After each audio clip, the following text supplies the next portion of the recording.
بديت المكملات ديالي لاسبيرولين.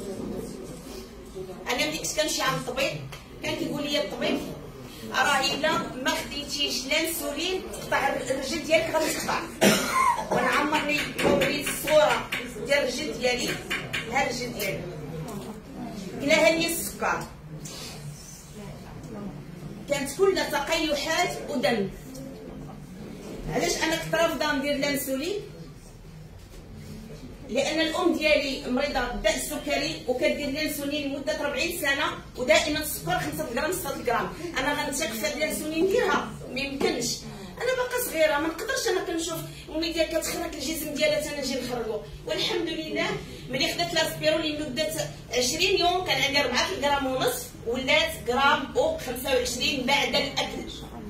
يعني شي حاجه سحريه، شي حاجه ملي كنهضر عليها انا بواحد القوه راه غيرت من حياتي، حيدت الالم ديالي، المعاناه اليوميه ديالي. لان المشايه ديالي كان كنقول فيها تقيش ودم.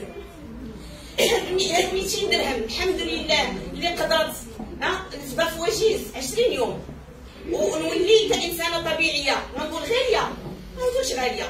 كذلك مشكل اخر كان عندي جهاز الهضمي اللي سبحان الله معاناه فوق 30 سنه.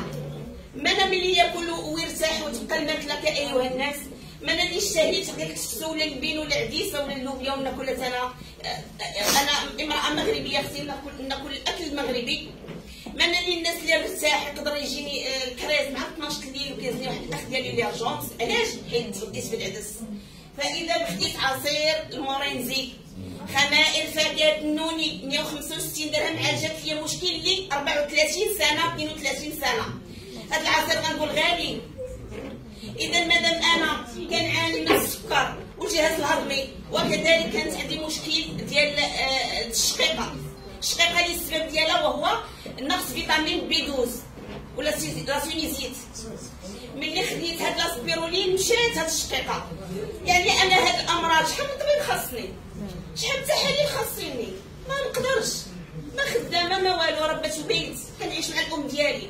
سبحان الله معجزه حقا. مكملات دي اكس ان معجزه موهومه من ربي الكريم الوهاب الذي يهب لمن يشاء. ماشي اي واحد غيجي هذا الخير وغيقبلوه.